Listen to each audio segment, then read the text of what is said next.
up to the floor of crystal, sat down on the bed of beryl and practiced the concentration of equanimity. 3. This is how generosity gives rise to the virtue of meditation in bodhisattvas. 6. Generosity and the virtue of wisdom. How does generosity give rise to the virtue of wisdom? 1. When the bodhisattva practices generosity, he knows that this generosity will necessarily have its reward and he is free of doubts. He destroys wrong views and ignorance. This generosity gives rise to the virtue of wisdom. 2. When the bodhisattva cultivates generosity, he knows clearly that an immoral person who strikes, beats or imprisons, but who practices generosity, nevertheless has broken the law to obtain wealth, is reborn among the elephants, horses, and oxen. While taking on an animal existence where he is burdened down with loads, beaten, fettered, and used as a mount, he will always have good shelter, be well fed and will be respected by men who will take good care of him. He knows that an evil bad-tempered man, but one who practices generosity even though it be for tortuous and indirect intentions, will be reborn among the Nagas where he will have a palace made of the 7 jewels, good food and beautiful women. He knows that a proud man, but one who practices generosity even though it be ostentatiously, is reborn among the golden-winged birds, where he will always have power, possess the philosopher's stone in place of a ring, succeed in having all his needs satisfied, suffer nothing contrary to his wishes, and can manage everything.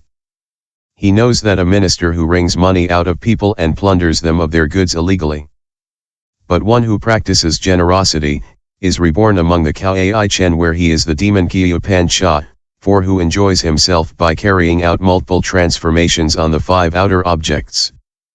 He knows that a very ill-tempered and wicked man who loves good wine and good cheer, but one who practices generosity, is reborn among the Yecha, the terrestrial Yaksas, where he always has varied pleasures, fine music, and good food. He knows that an unfeeling and violent man, but one who satisfies by gifts his army, for example his chariots, his cavalry, and his infantry, is reborn among the heavenly Yaksas, 5 where he possesses great power and moves like the wind. He knows that a jealous man who loves to dispute but who can give fine houses, beds and seats, clothing, and food, will be reborn among the yakshas who fly about in palaces and temples where they enjoy all kinds of pleasures and material advantages. That is what the bodhisattva knows completely when he cultivates generosity. Therefore, generosity gives rise to the virtue of wisdom in bodhisattvas. Furthermore, when one gives food, one obtains strength, beauty, long life, happiness, and good servants. By giving clothing, from birth one knows modesty and honor, power, beauty and comfort of body and mind. By giving a house, one obtains a palace made of the 7 jewels, and one possesses the enjoyment of the 5 pleasurable objects automatically. By giving a well, a pool, a spring, water or any kind of juices, at birth one obtains freedom from hunger and thirst and the 5 pleasurable objects are assured. By giving a bridge, a ship, or shoes, at birth one obtains a whole set of chariots and horses. By giving a pleasure garden, one gets to be an eminent servant of refuge for all, and one receives one's share of beauty of body, joyous mind, and freedom from sadness. These are the various benefits obtained by generosity in human existences. The person who cultivates merits by his gifts, who abhors the conditioned and conditioning life, is reborn in the Keter Maharahaka heaven. The person who, by his gifts, increases the care for his parents, his uncles and aunts and his brothers and sisters. The person who, without anger or hatred, abhors arguments and is unhappy to see people who are arguing, is a person who obtains rebirth among the Trayastrimsa, Yama, Tasita, Nirmanarati, and Paranirmatavasavartan gods. The Bodhisattva distinguishes all these gifts, and this is the way generosity gives rise to the virtue of wisdom in the Bodhisattva.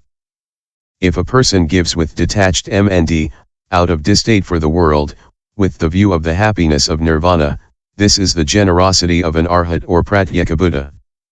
If a person gives with the view of attaining Buddhahood and for the welfare of beings, this is the generosity of a bodhisattva. The bodhisattva knows all these gifts, and this is how generosity gives rise to the virtue of wisdom. 4.